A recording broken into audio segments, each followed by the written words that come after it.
ಸಖತ್ ಖಾರ ಬಣ್ಣ ಮತ್ತು ರುಚಿ ಆಚಿ ಚಿಲ್ಲಿ ಪೌಡರ್. ಯಾವ್ಯಾವುದಕ್ಕೆ ಸೋಂಕುಗಳು ತಗುಲಿತ್ತು ಆ ಎನ್ಕ್ಲೋಜರ್ ಏನಿದ್ದು ಆ ಎನ್ಕ್ಲೋಜರ್ ಇದ್ದಂಥವು ಸುಮಾರು ಮೃತಪಟ್ಟಿದ್ದಾವೆ. 31 ಇನ್ನೂ 7 ಇವತ್ತು ಬೆಳಿಗ್ಗೆನೆ ಬರ್ತಾ ಇದ್ದಾಗ ನಾನು ಮಾತಾಡಿದೆ ಸುನಿಲ್ ಪನ್ವಾರ್ಗೆ.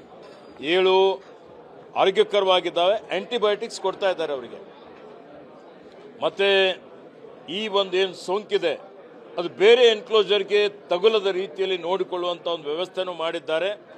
ಹಗಲಿರುಳು ಮೇಲ್ವಿಚಾರಣೆ ಮಾಡ್ತಾ ಇದ್ದಾರೆ. ಎಲ್ಲ ರೀತಿಯ ಇವತ್ತು ಕ್ರಮಗಳನ್ನು ತೆಗೆದುಕೊಳ್ತಾ ಇದ್ದಾರೆ. ಅದರಲ್ಲಿ ಯಾವುದೇ ಕೊರತೆ ಇಲ್ಲ.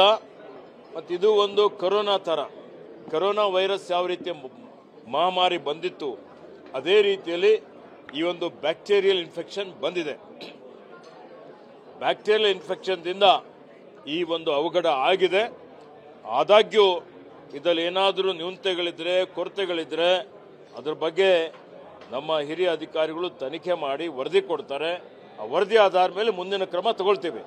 ರಾಜ್ಯ ಮಾಲಿನ್ಯ ನಿಯಂತ್ರಣ ಮಂಡಳಿ ವತಿಯಿಂದ ನಮ್ಮ ಮಾಲಿನ್ಯ ನಿಯಂತ್ರಣ ಮಂಡಳಿಯ ಸುವರ್ಣ ಮಹೋತ್ಸವ ಕಾರ್ಯಕ್ರಮದ ಸಮಾರೋಪ ಸಮಾರಂಭದ ಅಂಗವಾಗಿ ನಾಳೆ ಸಮಾರೋಪ ಸಮಾರಂಭ ಇದೆ. ಸುಮಾರು ಸಾವಿರಾರು 1 ಲಕ್ಷದವರೆಗೆ ಜನ ಸೇರ್ತಾ ಇದ್ದಾರೆ.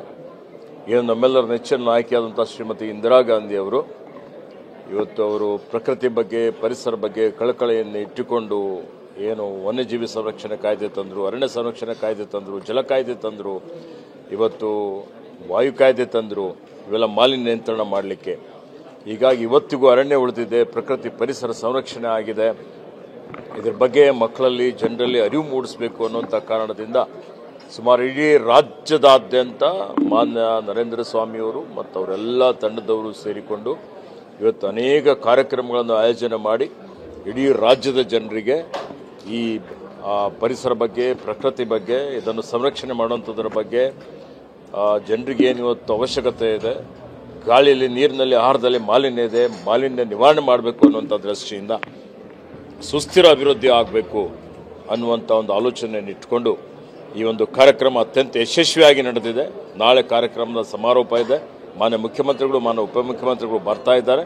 ಹೆಚ್ಚಿನ ಸಂಖ್ಯೆಯಲ್ಲಿ ಜನ ಭಾಗವಹಿಸಬೇಕು ಅಂತೇಳಿ ವಿನಂತಿ ಮಾಡುತ್ತಾ ಇವತ್ತು ರಾಷ್ಟ್ರ ಮಟ್ಟದ ಒಂದು ಸಮ್ಮೇಳನವನ್ನು ಕರ್ನಾಟಕದಲ್ಲಿ ಆಯೋಜನೆ ಮಾಡಿ ಈ ಸಮ್ಮೇಳನದಲ್ಲಿ ಯಾರು ಪರಿಸರವಾದಿಗಳಿದ್ದಾರೆ, ಇವತ್ತು ನಮ್ಮ ಮಾಲಿನ್ಯ ನಿಯಂತ್ರಣ ಮಂಡಳಿ ವಿವಿಧ ರಾಜ್ಯಗಳ ಗೋವಾ ರಾಜ್ಯದ ಅಧ್ಯಕ್ಷರು ಬಂದಿದ್ದಾರೆ, ಗೋವಾ ರಾಜ್ಯದ ಸದಸ್ಯ ಕಾರ್ಯದರ್ಶಿಯರು ಬಂದಿದ್ದಾರೆ, ಅನೇಕ ಹಿರಿಯ ಅಧಿಕಾರಿಗಳು ಬಂದಿದ್ದಾರೆ, ಸುಭಾಷ್ ಅಡಿಯವರು ಬಂದಿದ್ದಾರೆ, ಚೀಫ್ ಸೆಕ್ರೆಟರಿ ಅವರು ಈಗಾಗಲೇ ಇವತ್ತು ತಮ್ಮ ಅಭಿಪ್ರಾಯವನ್ನು ವ್ಯಕ್ತಪಡಿಸಿ ನಿರ್ಗಮಿಸಿದ್ದಾರೆ.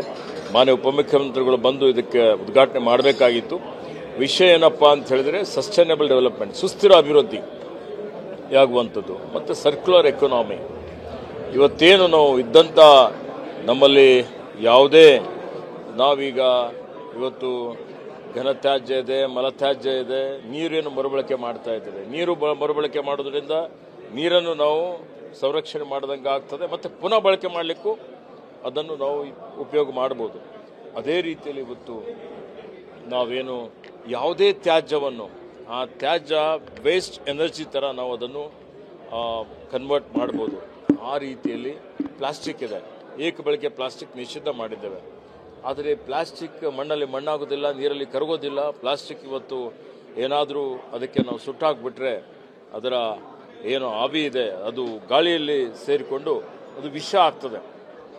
ಪ್ಲಾಸ್ಟಿಕ್ ಮರುಬಳಕೆ ಮಾಡುವಂಥದ್ದು ಅದನ್ನು ಇವತ್ತು ಆ ಒಂದು ನಿಟ್ಟಿನಲ್ಲಿ ಯಾವ ರೀತಿಯಲ್ಲಿ ರಿಸೈಕಲ್ ಮಾಡಬೇಕು, ರಿಯೂಸ್ ಮಾಡಬೇಕು, ರಿಫರ್ಬಿಶ್ ಮಾಡಬೇಕು, ವೇಸ್ಟ್ ಇದ್ದಂಥದ್ದು ಅದು ನಾವು ಉಪಯೋಗ ಮಾಡುವಂಥ ರೀತಿಯಲ್ಲಿ ಅದರಿಂದ ನಮ್ಮ ಆರ್ಥಿಕ ಅಭಿವೃದ್ಧಿಗೂ